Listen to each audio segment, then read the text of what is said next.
So guys, this is the i20 and as promised I have put in the regular petrol on this car. So on regular petrol, performance wise, yes, it is hurting. I mean, the low end pickup is quite slow, and in terms of top end performance, it's similar, but because the low end torque is gone, like see, I'm pressing the accelerator fully now I get some pickup. Yeah, so that the responsiveness of the motor on 95 octane is no longer there. What I used to get on 95 octane versus what I get right now is not there. I mean, the AC is on 24 degrees Celsius, outside temperature is 43 degrees. It's hot today and the AC is on, but even at 24 I'm feeling cold. So in terms of driving experience, yes, it's definitely has a noticeable decrease in performance on regular petrol versus 95 octane. I did not lose as much performance when I switched from 100 octane to 95 octane, because I don't think this car has the tuning on it to leverage 100 octane fully. But definitely 95 octane versus regular petrol, which is I think a 10-11 rupees difference per liter between the two of them. I think even less in some states. The performance is quite a huge difference. I mean, you can feel the car becoming sluggish. Low end pickup is not there.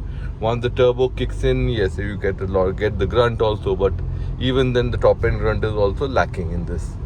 And that is something I filled it up last night with my 95 RON completely ran out. I mean, I was like 10 kilometer range on the car, and only after that I filled up the full tank with regular petrol from a bunk in Gurgaon, and yeah, it leaves if you have driven this car on 95 octane fuel, you will definitely notice the change. If you're used to driving it on regular fuel, yeah, this is it. But the question that everybody asks is, can you drive this car and enjoy it in regular fuel? And the answer is okay, yeah. I mean, it's not bad. The car's got enough response. Like, see, I'm in D mode and I'm pulling, and it pulls pretty effortlessly still, considering that there is regular petrol and it's 43 degrees outside, and the old man with two babies driving the car. Pretty decent performance.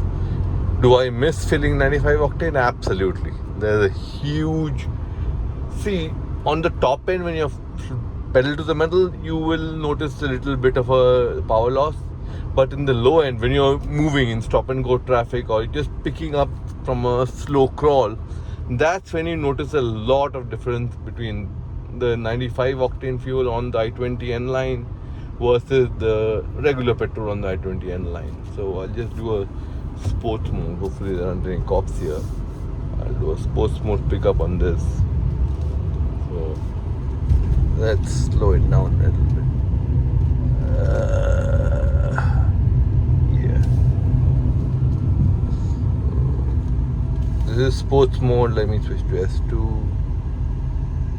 Yeah. Now we can connect.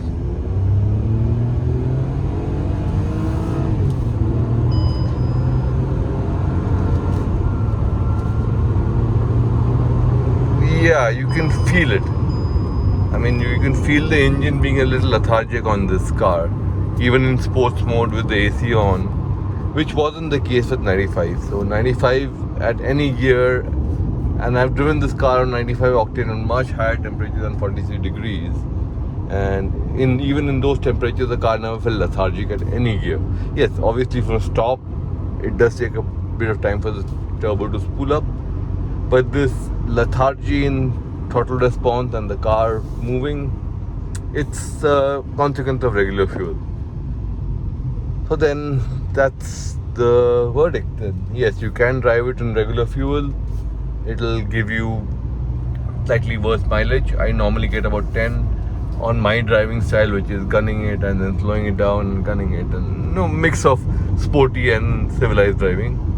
And right now with regular fuel in the same mix, I'm getting 7.8 kilometers per liter. So I've lost about 2.2 kilometers per liter, and that 7.8 is actually a lot lower if you ask me, because I've been driving a lot on the highway today. So there's a lot of empty stretches where I'm just cruising, and that definitely ups your kilometer per liter. So normally in the commute to my children's hospital and back, I would get about 9.910 in peak traffic hours on this car on 95 octane, and this car I'm getting 7.8 right now, which would be around 7.5. Let's take a round figure of 7.5, and that, let's call that your fuel average. So yes, your fuel economy also does suffer. So the 10 rupees, 5-10 rupees you're saving per liter on your on regular fuel versus premium, you do lose out on the fuel economy also. So that kind of more than covers up for the car's, the extra cost of fuel versus fuel economy. I think it balances out. So would I do this car on regular fuel again? Not unless I have to, because the difference between 95 octane XP95 and the regular fuel isn't much anymore. I think it's 4 or 5 rupees. I think I built this car at 97 rupees a liter versus 110 rupees a liter for your regular or for 95 octane. So, and in some cities it's actually even lower. So yeah, I'd say if you want drive this car really hard and have fun in this car, use 95 octane. The extra price you're paying for the petrol is more than covered up in terms of the extra mileage you get out of the car, as well as the sheer responsiveness of the car, which goes up very, very, very, very drastically. So yeah, that's it, guys. Thanks for subscribing to this channel. Thanks for all your support. Thanks for your love for my children. I hope to bring them home soon and make some fun content. Take care. Bye now.